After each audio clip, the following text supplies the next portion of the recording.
Okay, so before we get going, oh, hang on, I have to say goodnight to Keevance really quick. Good night, baby. Good night.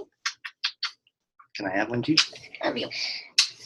We're a kid. I gave you a kiss. Night night. Sorry. Okay, so before we get going, I wanted to say congratulations to our 3 new Diamond coaches, Jess, Sarah, and Mandy. They promoted this week, so that's very exciting.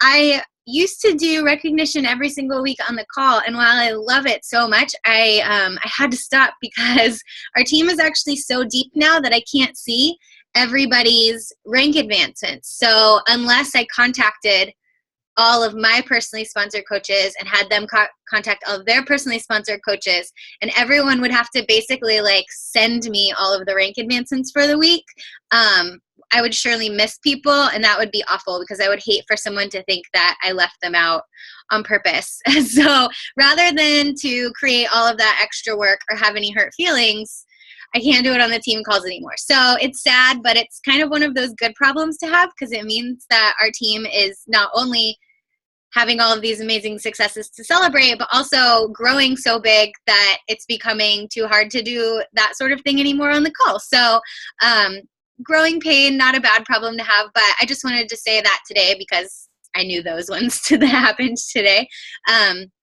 And I think that we're going to just jump right in. So if Vanessa, if you want to unmute yourself and go ahead and share your screen. All right, guys, I'm going to actually hand it over to Vanessa. She's going to do the first section of our call tonight. And I just wanted to give you a little introduction. So what we're going to be talking about is actually this whole call stemmed from a conversation I was having with Vanessa. And we were just talking about what makes a successful coach. And I know that people always will answer, well, you know, they have a good fitness transformation, maybe they have an amazing before and after, maybe they're bubbly personalities, maybe they're extroverted, or they're super good at social media, or they have a big network already. Maybe that's what makes a good coach. But to be 100% honest, that's not what I think or what I have discovered makes a successful coach at all. What I have found in watching you guys succeed, my own coaches and the coaches in our downline succeed, as well as watching the other coaches that I'm success partners with or the other coaches in the Bombshell Dynasty succeed, is that there is this one moment that happens in everybody's journey as a coach where you hit a tipping point and you have a moment where you have to decide if you want it more than you're afraid of it. And this could be it could be related to a plethora of things, and it usually happens more than once, but the first time it happens is pivotal, and you have to make that decision within yourself that, yes, my goals in this are bigger than my fear of whatever this thing that's happening right now is, and then you plunge forward. To me, the people that have that are the ones that end up being successful, and I've seen it in coaches that started, I mean, there are so many coaches that started in training groups with me, with Lindsay, that have completely fallen off, and it's so sad because you see them in the beginning and they have so much potential. So what is separating those people from the ones that are now, you know, elite coaches? And I really think that it is this mentality that, you know, we want it more than we're afraid of the things we have to do to get it. So to start, Vanessa had a really great comparison that she's going to share with you guys, and I'm going to hand it over to her. Thanks, Becca. Yeah, so as we were talking, I was just seeing so many parallels between our coaching progress and our fitness progress. So I want to ask you guys a question. Can anyone be successful in this business? Like, is that just some BS that we tell people because we want to make everyone feel good and we kind of hope that anyone could make it in this business? But do we really believe that? Is that actually true? And I don't know about you, but there were times when I would doubt that I could actually be successful in this business because, you know, I have weaknesses in my personality. I have weaknesses in my work ethic. I have weaknesses just, you know, in my knowledge and my skill set. And I just thought, you know what, maybe I don't have the skills or the personality or the network or whatever it is, that thing that would make me successful. Maybe there are some people who just can't be successful as coaches. But like Becca said, the longer that I've been a coach, the longer that I've seen my team grow and others grow, I'm believing more and more, just completely 100%, yes, anyone can be successful in this business. So here's why I think that. Can anyone be successful in fitness? Well, I hope all of us as coaches truly believe from the top of our heads to the bottom of our toes that yes, anyone can be successful in fitness. Now, we all start at different places, right? As you can see in these pictures that I have here, these three women are all starting at different places, and their after picture, which we all know, fitness is not a destination, it's a journey, but at this point, their after pictures have them all at different places as well. And in fitness, that's kind of how it is. We all start in different places, but we can all put in the work and become the healthiest versions of ourselves, and with enough time, achieve our goals. That is absolutely, I mean, we all believe that. That's why we encourage people. That's why we stick with them. That's why we work our butts off to give them the best chance that they possibly can. Now, everyone has different natural talents and abilities. Everyone starts at different places, and everyone has different environments and motivations that can affect how quickly their fitness journey progresses. Now, as far as natural talents and abilities, there are girls who are just going to be thick and fit, and that is just the way their body is. That's their natural talent and ability, and that's awesome. They need to own that. Like, that is who they are, but they also need to realize that if their goals are to be a rail thin, twig, lean, super lean girl, like that goal is just not going to happen. But they can still be fit. That is the main goal, and that is the main objective. And where you start is also a big factor. I mean, someone who starts at 300 pounds and needs to really drop about 150 pounds, she cannot expect to be at her goal weight in 3 months. Whereas maybe a mom who has 20 pounds to lose can expect to be at her goal weight in 3 months. So everyone starts at different places, and knowing that helps you to set your mind. The woman who has 300 pounds to lose, she's in it for the long run. She needs to have that positive mindset every single day. She can't slack off for months at a time and expect to hit her goals. It's a different mindset because she's starting off at a different place. But she can be successful in her fitness journey. Absolutely, 100%. She's just going to have different obstacles to overcome. Just like the mom who has 3 kids and has 25 pounds to lose has her own obstacles that she needs to overcome. They're all different. They're all valid. And they can all be overcome, and the main goal can be reached. And we also all have different environments and motivations.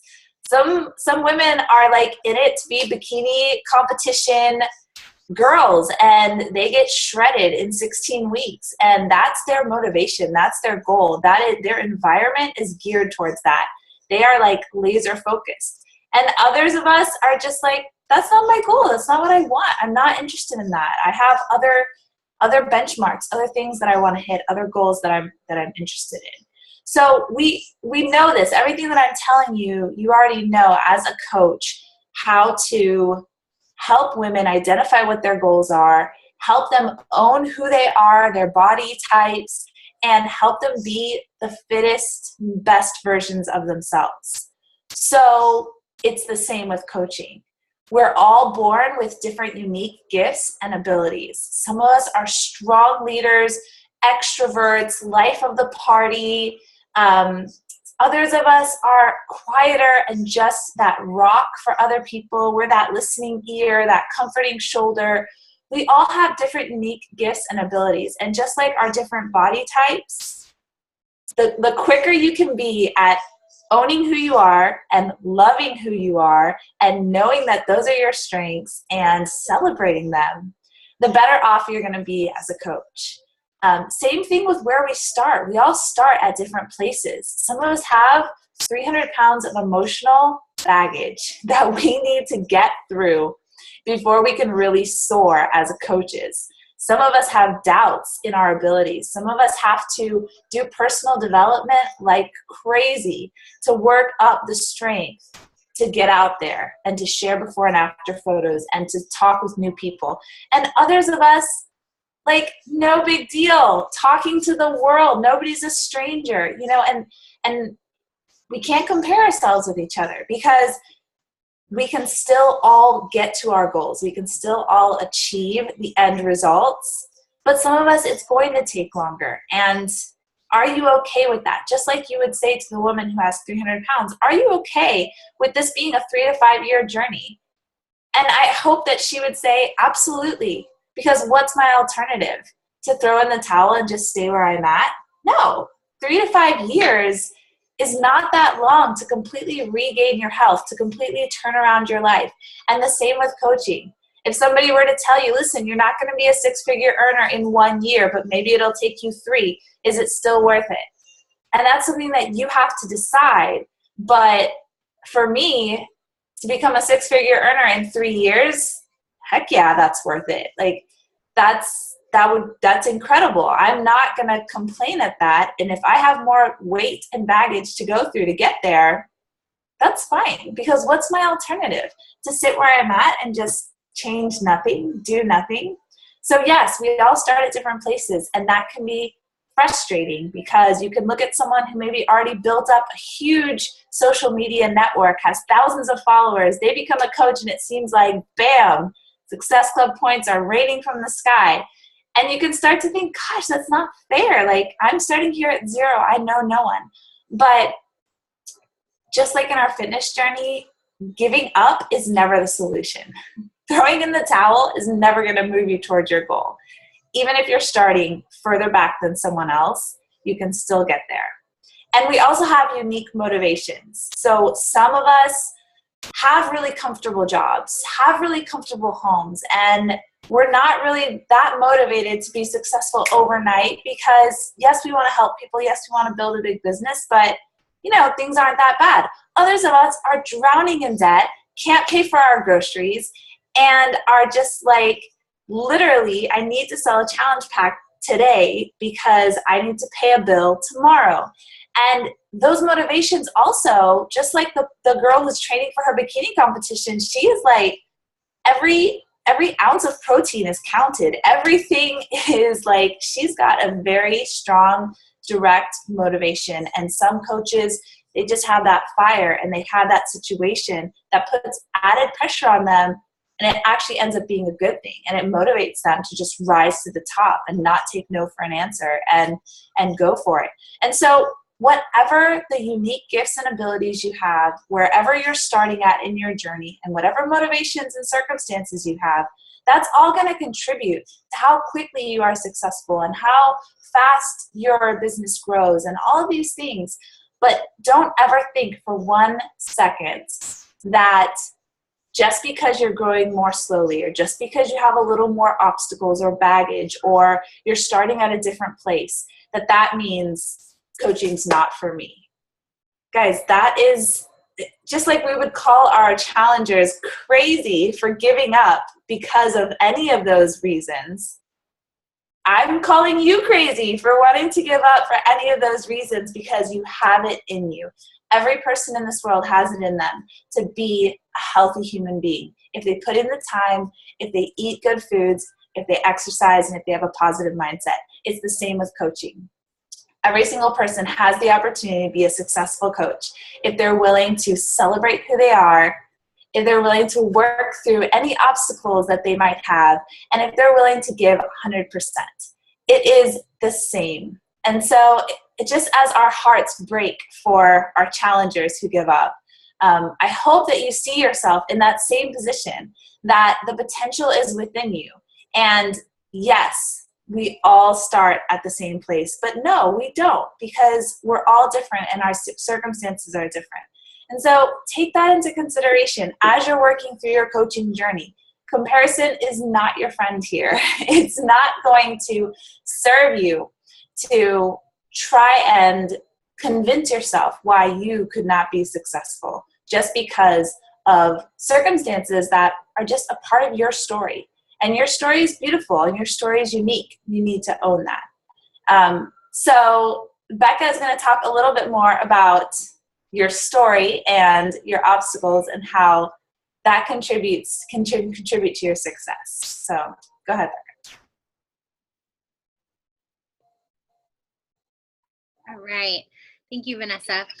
So the next thing we wanted to talk about is that, so you've probably heard this a lot of times, especially if you've listened to any of the Bombshell Dynasty talk calls or any of the, national wake-up calls you hear from the top coaches. We all start at the same place in this business, right? Everybody says that. You hear it all the time. Everybody starts at zero. Lindsay Matway started at zero. All the people in the Millionaire Club started at zero, just like we've had to start at zero. And it's 100% true. And that's the way that this business works. Everybody starts with nothing and you have to build. So that is a great equalizer. And it is a really cool thing to be able to look at what people have accomplished and know that they started in the same place you started. They didn't have any sort of advantage. They didn't get pulled into the business at a specific time that was better than you. Everybody started at zero. But something that I want to make sure we clarify that Vanessa and I were talking about is that is great to know. But I think that it can sometimes be a trap to think too much that everybody is at the same place, because just like we all come into our fitness journeys in different places, we all come into coaching from different places.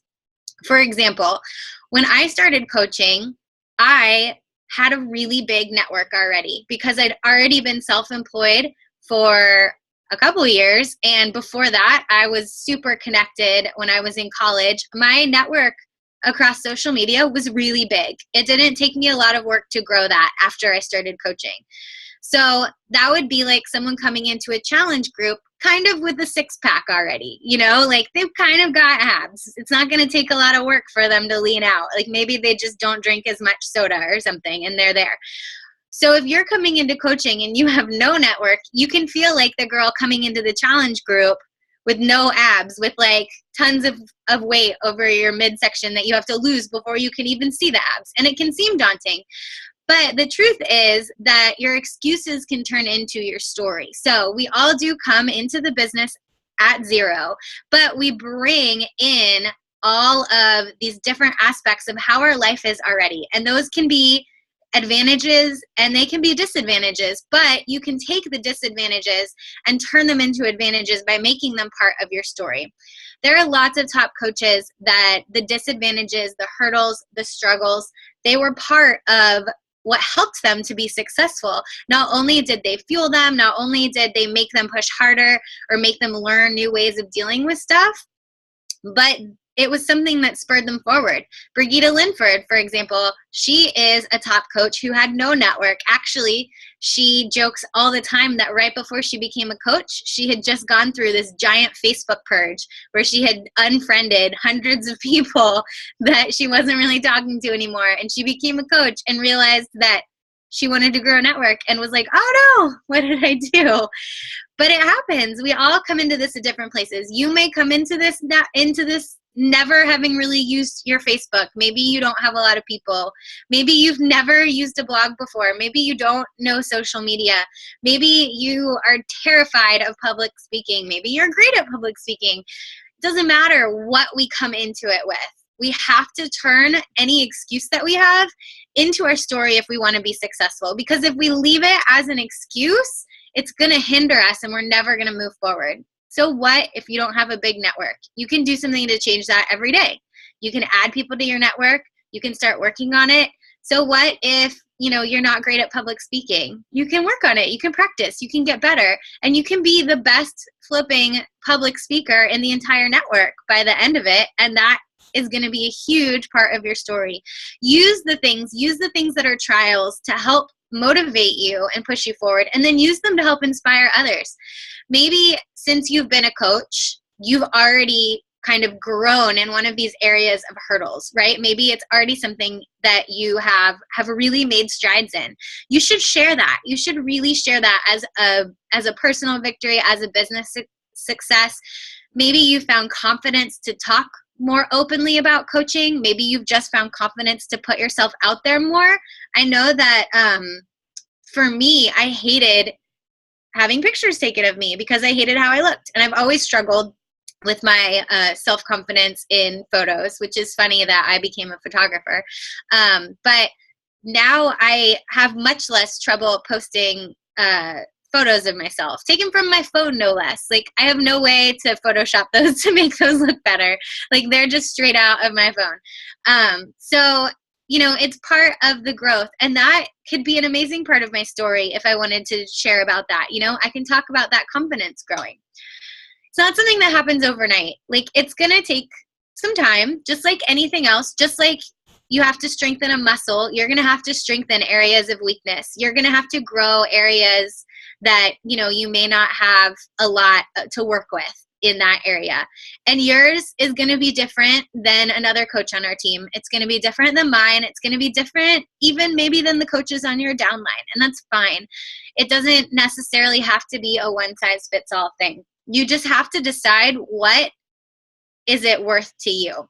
There's going to be a point where you're going to have to do something that is scary or uncomfortable, or that you're going to have to sacrifice a little bit for. And you're going to hit this point where internally, even if it's not something you stop and think about, even if it's subconscious, you're going to have to make the decision. What is it worth to me?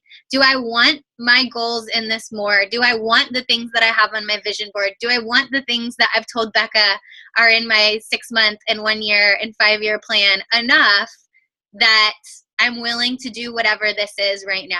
And the right now in this business is not really that bad, in all honesty, compared to what some people's right nows are. Our right now may be, do I want to message 10 more people that, you know, intimidate me? Like, that's not so bad, right? So you have to have that tipping point. Is it worth it to me more than I'm afraid of it? And then lastly, with your excuses, turning them into your story. Vanessa, can you go to the next slide? Everything is figure outable. So I was talking to my husband tonight about this topic, and we are completely different personality types that are not always the most complementary opposites. And sometimes my brain cannot function or cannot fully understand the way that he does things and the way that he processes stuff. And he told me when I was talking to him about this fear, like that we have to want it more than we're afraid of it. He was telling me what his fears are with things. And to me, they seemed so silly because mine are opposite. I mean, our fears are both very valid, and his aren't silly. But to me, it's so hard to understand how he could feel that way. And this quote is kind of the answer, because for Nate, he hates the feeling of ambiguity. He hates not knowing if the things that he's going to spend his time on are going to work out right. And if they don't, then was that a waste of time? Was I doing the right thing? He can get very stuck in the details. And I think that is something that a lot of people can struggle with, not knowing what the right next step is, not knowing if you're doing it right. And then maybe if you do mess up, freaking out because it didn't work and you wasted your time. But everything is figure outable. So you don't have a network, we can figure out how to grow you one. So you've never used a blog before, there are a million YouTube tutorials to help you figure out how to do it. So you've never hosted a team call. Only way to get better at it is to try and figure it out as you go.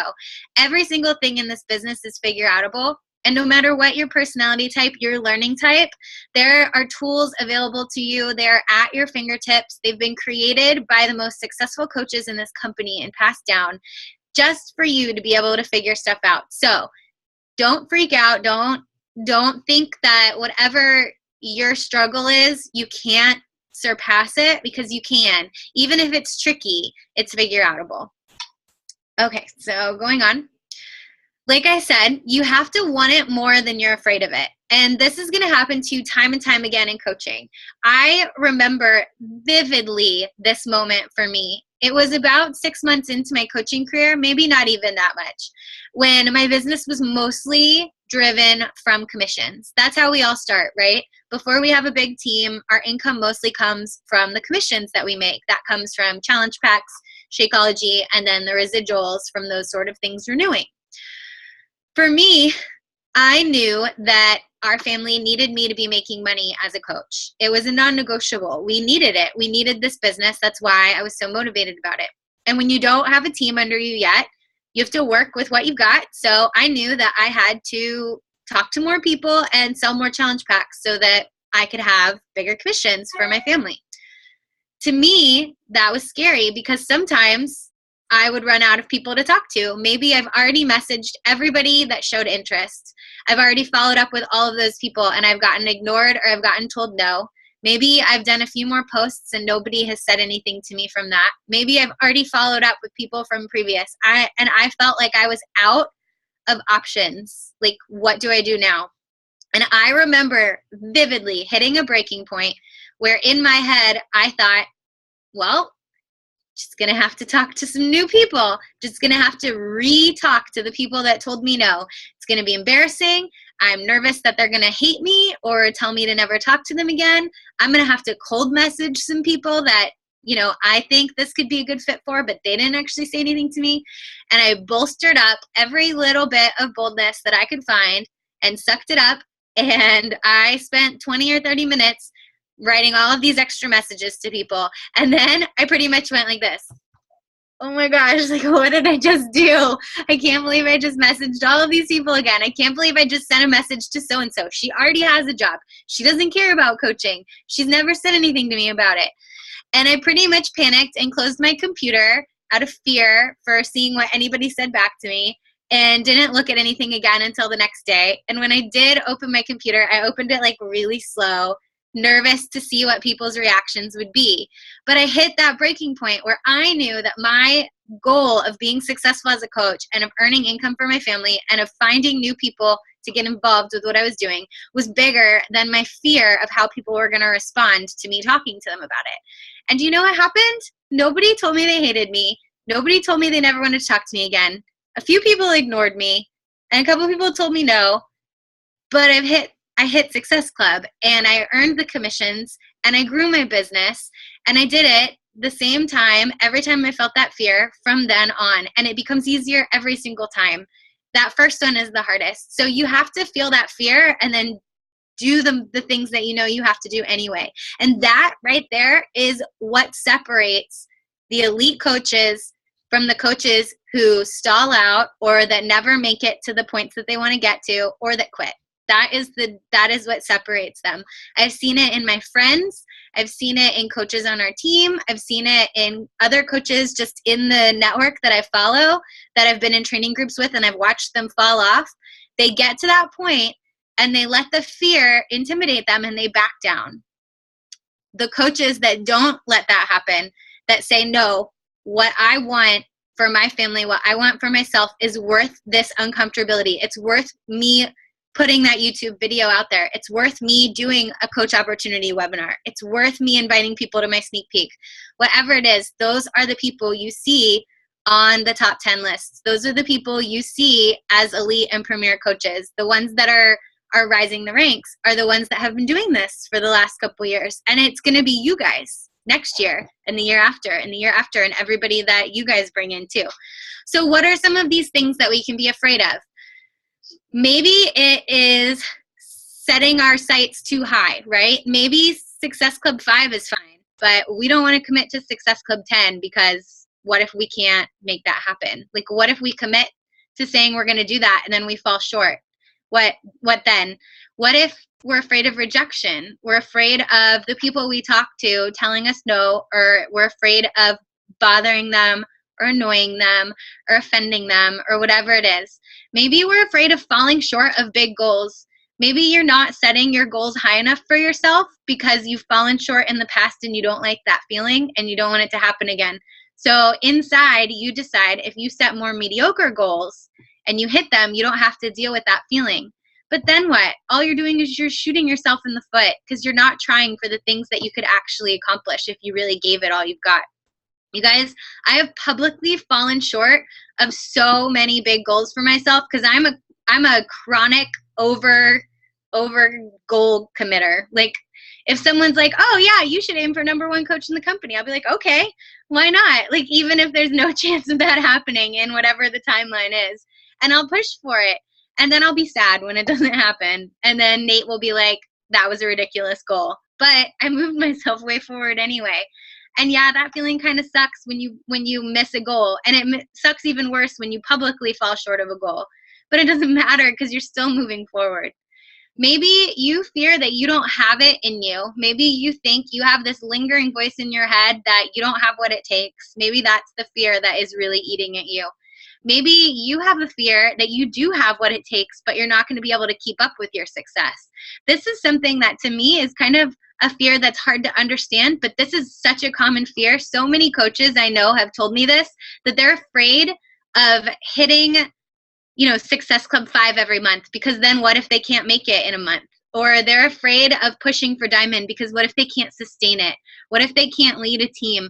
Maybe they don't want to push for a Premier or Elite because then what if they can't get it the next year? That is a legitimate fear that a lot of people feel. And then maybe you're afraid of your ability to help. Maybe you just don't think you're qualified or don't think that you can do it. All legitimate fears, but all ones that we have to get past in order to get to our goals. Okay, so I want to talk to you guys a little bit about emergency effort and the surviving trap. This is from The Slight Edge. I don't know if you guys have read that book. It's one of my favorite personal development books. If you haven't read it, you should. Excuse me. And I'm actually going to take a little spin on his actual teaching just to kind of make it fit in with this. But this is the basic idea. There's these 3 tiers of effort. There's emergency effort, surviving, and thriving. Okay, so emergency effort would be you're at Success Club 0 right now, and you want to hit Success Club 5 or 10 by the end of the month. So you go into overdrive. You are on par. You are posting 3 to 5 times a day. You are inviting people. You are following up. You are a machine. You are like the Beachbody coach robot of success, right? And you crank it out for the last 10 days of the month, and you hit your Success Club goal, right?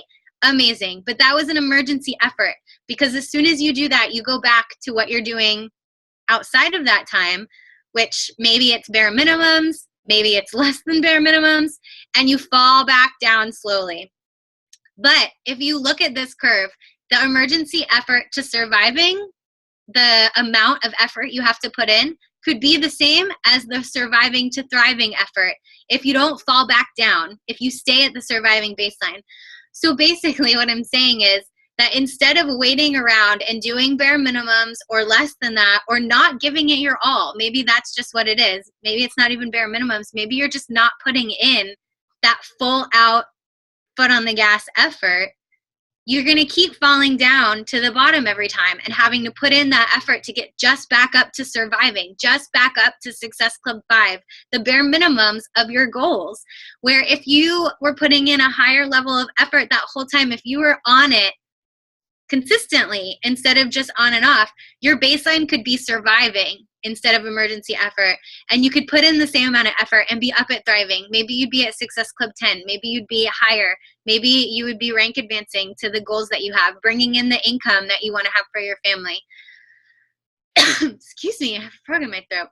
This is where we all want to be, right? We don't want to be in emergency effort, and most of us don't want to be at surviving. We want to be at thriving and above. Vanessa, can you go to the next one? So if it's not working, you have to up the ante. You have to up your baseline of what you're doing. If you are like, Becca, I want it more than I'm afraid of it, but I feel like nothing is working, and you don't know what else to do, just like we would tell our challengers who are like, look, I'm eating on plan, I'm working out every day, but it's not working. We would be like, well, got to keep going. You got to stick with it. Maybe we got to switch stuff up. Maybe we got to eat cleaner. Maybe we got to make sure that you are dialed in as much as possible. Maybe you need to be giving max effort in your workouts instead of just going through the motions of your workouts. Where can you increase your effort? Where can you tweak? And this is the same thing you have to think about in coaching. Maybe you're going through the motions, doing your few posts, following up with your few people, and it's not working. Are you putting in your 100%, just like we would tell our challengers to do in their workout? If a challenger is just going through size like this, they're not going to see the results of someone who's like all out, like bouncing around, like crazy dripping in sweat because they're dancing at their max effort. It's the same with our business as it is with our workouts. If you're just going through the motions, if you're just doing surviving bare minimums and it's not working, you have to up the ante. You have to find out where your sticking point is. That's what trips you up. Maybe it's you're not consistent with your posts. Maybe it's that you forget to follow up. Maybe it's that you're afraid to follow up. Maybe it's that you don't know how to respond to objections. So once we figure out the sticking point, once you look at what you're stuck at and you figure it out, then you have to develop a strategy. So how are you going to fix this? If you're bad at objections, maybe you need to practice. Maybe you need to call your success partner and say, can I practice answering objections with you? I want you to be my skeptical challenger and ask me questions and let me respond to you and tell me how I do. And you practice until you get good at it, until you can do it without being nervous, without wondering about what to say. Maybe you feel like you don't know enough. Well, a strategy would be learning more. You can go and find more trainings. You can do the Coach Training Academy. You can look through tutorials. Maybe your sticking point is your social media. Figure out a strategy. Everything is figure outable. Do you need to download Hootsuite? Do you need to have someone help you to streamline it? Do you need to do all your posts at one time so that you have them all ready and then just slowly roll them out over the next day or week? Whatever it is, you can figure it out.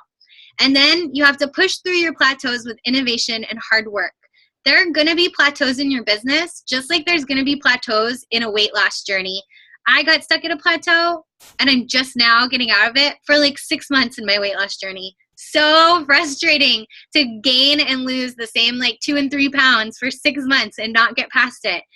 And it's the same with business. You can get stuck in these plateaus, and it's so frustrating. How do we get out of plateaus? How do we tell challengers to get out of plateaus? You have to push through them. You have to innovate. You have to work a little bit harder. You have to try something new and challenge your body in a new way. Same with your coaching business. Plateaus are just opportunities for you to thrive and for you to find a new way around. We can all say with complete certainty that plateaus are just part of the game. They're part of the game in both aspects of this business, in challenge groups and in building our actual business. And I think that what separates our team from a lot of the other teams out there is that we have insane hard workers on this team. We have people who they just know that it takes hard work and they're okay, putting in a little elbow grease. They're okay being a little bit tired. They're okay sacrificing for their dreams. And on top of that, we have something that I think is so unique to our team.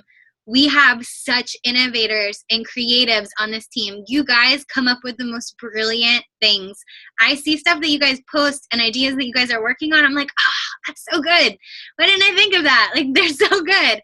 You guys come up with ways around things, ways around challenges that are amazing. And that is the innovation and the creativity and the hard work that busts through plateaus. So if you're stuck in one, find your sticking point. Look at what you're doing. Figure out where you're getting stuck. Develop a strategy. Bring in your success partners. Have them help you figure it out. That's what success partners are for. Sometimes they have a perspective that you can't see. Maybe since they're not emotionally connected to it, they can give you some clarity, or maybe they can tell you, speak some life into you and say, you are so good at this. Why aren't you maximizing that? Like, why aren't you using that to your advantage? Pull them in and have them help you strategize. And then just commit to doing the work to get out of that plateau. Just like you would with your body, with your fitness, you're going to have to do it with your business every now and then. There are spots where we get comfortable. There are spots that sometimes it's just a little bit harder and we just have to push through. But once you get to the other side, it feels so, so, so good. I'm going to hand it back over to Vanessa for the last one. So I just love this idea of not letting yourself get comfortable, like what Mecca was talking about, that surviving trap where you feel like, oh, I'm really comfortable here. I can just kind of like throttle back a little bit. And the moment you do that, you start drifting back down into your emergency effort. And it's hard because we like being comfortable. And I experienced this just with my fitness journey, and I wanted to just share with you guys. I've done the 21-day fix, love the 21-day fix. I was giving the 21-day fix extreme a try. And I kind of brought the same amount of effort and the same sort of strategies that worked for the 21-day fix over to extreme. I tried it once, and I failed. And then I went on vacation, and you know how that goes. I tried it again and I failed. I tried it again and I failed 3 times. And I was like, oh my gosh, like, what is wrong with me? I know how to follow a program. Why can I not get over this? And then it just clicked in my mind, like, this is extreme. This is a new level. I can't come to this program with the same amount of hard work and strategy that I came to the original 21-day fix with. I have to up my game. I have to be more mentally zoned in. I prepped my meals instead of just prepping, like before I would prep like a bunch of sweet potatoes and a bunch of brown rice and just have it in the fridge.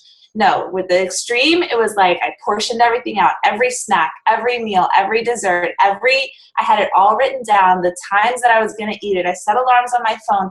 Like, it sounds extreme, but this is extreme. Like, this is the program that I'm doing. And it just takes that kind of willingness to keep putting in that effort, to go from surviving to thriving. And the same even with my coaching journey. Like, this month has been difficult, as a struggle for me with Success Club points. Like, I'm not at my goal yet. Usually I hit it around the 15th of the month, and I am not even halfway to my goal yet. And so I have decided that, you know what, instead of just saying, well, I'm bringing my same effort, this just must not be my month, and throw in the towel, like, no. Like, I'm taking it up a notch. I'm blogging more than I ever have before. I'm pinning more than I ever have before. I'm running new groups with the focus to sell challenge packs at the end of them. Like, I am pulling every single tool and trick and focus and scheduling out my days that I possibly can, because what else am I going to do? We don't throw in the towel. Like, that's not acceptable just because, and I'm talking to myself, I don't mean to be like offending anybody here, but this is just how I talk to myself, is like, I'm in this to be great. I'm not in this to just be average. And when I say great, I don't mean like top 10. I mean great for myself. I mean the greatest that I can be. I'm running my own race, and I'm in it to be the best that I can. So if I haven't hit Success Club yet, you know, it's tempting to just say, well, I did my 3 vitals. Well, I put in my work. I invited 3 to 5 people, and it's just not working.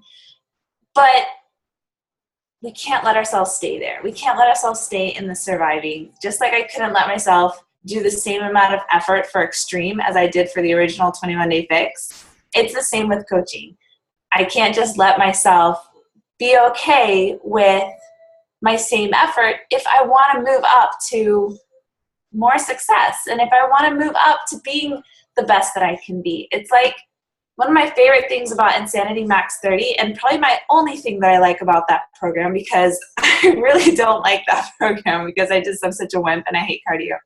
But what I love about it is that you're in a competition with yourself, and you're reaching to be better every time, and you're reaching to be greater every time. And that's something that I feel like as coaches, we should always be trying to do. And yes, it means that you are always probably going to be in an uncomfortable zone, and nobody likes that. But the reward, just internally, not even the income reward or the rank reward, but just the internal reward of knowing every night that you went to bed that you gave it your all, that when you hit that obstacle, you didn't back out, but you put in more energy, and you put in more innovation, like Becca said, and you put in more hard work. And then when you get to the end, like, guys, I am 5 days away from finishing the 21-day fix extreme. And I know that, like, when I get to the end, just that feeling and that realization that I became stronger than that. Like, I learned how to do more. I learned how to food prep better. I learned how to be mentally stronger, even though I was sore, to finish the workouts. Like, that's what coaching is all about, I feel like. That's one of the greatest gifts of coaching, is not only the way that we grow from the physical workouts, but the way that we grow from the challenges of this business. And I think that's what we all want, is to come out of this better than when we went in. And that means going into an uncomfortable zone.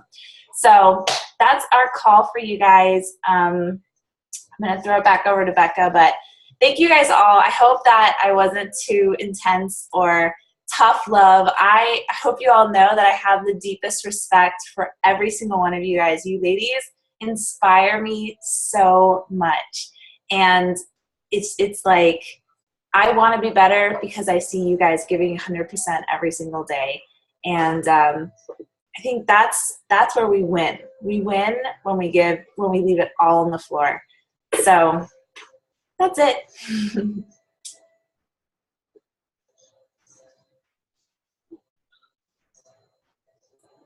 All right, Vanessa, thank you so much. We're going to switch back to screen share. 33 people. That is a team call record. Good job. All right, so I'm going to stop recording, and then we're going to have a little question and answer time. We'll try to keep it around 15 minutes. And everyone's teasing Vanessa. Hers is the nicest tough love around. All right, give me 1 second to